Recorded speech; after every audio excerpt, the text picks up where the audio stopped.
Oi, gente, tudo bem com vocês? Monitora Babi aqui falando, eu sou residente do primeiro ano, indo para o segundo de dermatologia aqui na Universidade Federal Fluminense, no Rio de Janeiro. E também sou ex-aluna da mentoria no ano de 2021, onde eu tive 3 aprovações para dermato na minha primeira tentativa. E aí, desde 2022, eu entrei para o time da mentoria residência da Além da Medicina, onde eu sou muito realizada e eu adoro estar aqui. E esse ano eu entrei como monitora dos alunos da Medcel, mas isso não é exclusividade, então vocês podem sempre entrar em contato comigo quando precisarem de mim, tanto no Instagram quanto no WhatsApp. Hoje eu trouxe um tema bem relevante para esse início de ano, que é quando a gente está pensando muito sobre a nossa vida, refletindo o que a gente almeja, né, para esse ano, quais são as metas. Então vamos falar de metas hoje. Mas eu venho falar de metas porque eu vejo que a grande maioria de vocês comete muitos erros ao efetuar, o planejamento de metas. Porque acaba colocando muitas metas para um ano. E, gente, um ano é um período curto de tempo. Então, a gente precisa, a primeira coisa é simplificar. Então, elencar poucas metas, mas metas que vocês consigam dedicar bastante energia para elas. Não adianta querer abraçar o mundo. A gente precisa ter estratégia também na hora de escolher as metas para o nosso ano. Não tem como a gente querer alcançar a meta em todos os âmbitos da nossa vida.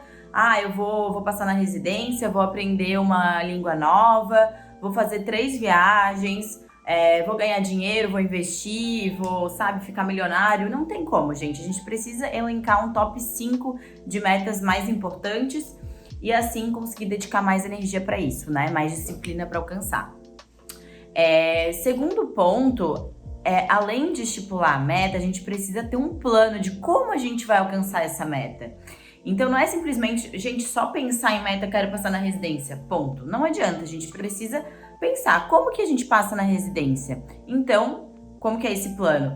Eu vou colocar o estudo como prioridade, eu vou estudar tantas horas, vou dedicar tantas horas esse mês por semana para estudar. Vou fazer tantas questões, né? Que é o que a gente acaba trabalhando aqui com vocês na mentoria, quando a gente dá aquelas metas para vocês por mês, mas claro que elas são personalizáveis e editáveis, né? Baseados na rotina e na realidade de cada um.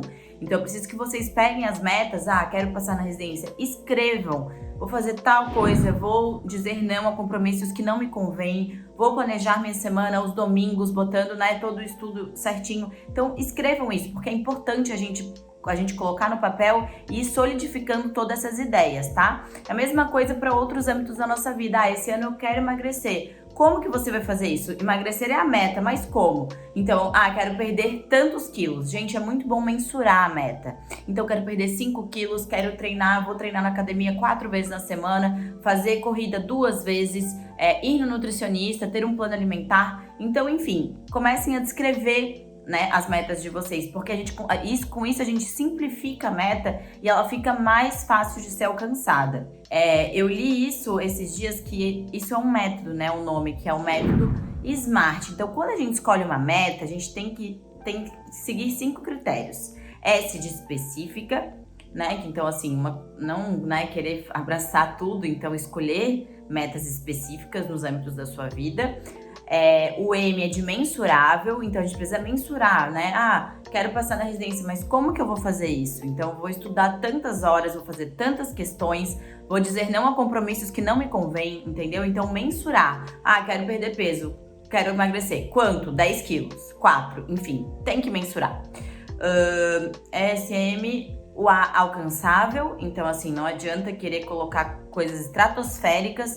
Então, vou estudar não sei quantas horas na semana, se você trabalha, dá plantão, tem filho. Então, não, gente, tem que ser realista. Então, a meta ela tem que ser alcançável, porque senão o nosso cérebro, ele procrastina e se frustra. O R, SMART. O R, só um pouquinho, deixa eu lembrar. O R é de relevante e o T é de temporal. Então, assim, a relevância daquilo na sua vida tem que ter um peso, não pode ser uma coisa, bobinha. E o T de temporal. em quanto tempo? Então, às vezes, a meta é legal a gente colocar em curto período de tempo, igual aqui na mentoria a gente vai trabalhar com vocês metas mensais e que elas vão modificando gradativamente. Lembrar que as metas, elas não são infalíveis, então ao longo do tempo pode ser que haja ajuste de rota e não tem problema nenhum, porque a gente não tem controle sobre certas coisas na nossa vida que acontecem e às vezes a gente precisa realmente mudar e ver que aquilo não deu certo e faz de outra forma e tá tudo bem, tá? Então essas foram algumas dicas e eu quero trazer para vocês, que eu até escrevi aqui num papelzinho que eu tava escutando um podcast esses dias e falava sobre um estudo que foi feito em 2007, se não me engano foi na Inglaterra, que eles fizeram uma pesquisa sobre metas, né? Se a pessoa tendo um comprometimento maior, escrevendo as metas, se isso traria algum resultado no alcance da meta. Então, eles avaliaram um número X de pessoas, acho que foram 50, durante 4 semanas, tá? E foi visto que existem 5 formas de ter metas, né? Então, primeiro, só pensar sobre a meta. A segunda forma é pensar e escrever. A terceira é pensar, escrever e traçar formas, né? Planos de como atingir essa meta, as etapas, que foi o que a gente conversou no começo do vídeo. A quarta é fazer o mesmo que essa última que eu falei, então pensar, escrever, traçar um plano de como atingir essa meta em escrito e, além disso, falar isso para alguém. Porque quando a gente está falando, verbalizando para outra pessoa, a gente está colocando um grau de comprometimento para bater aquela meta e isso é muito relevante.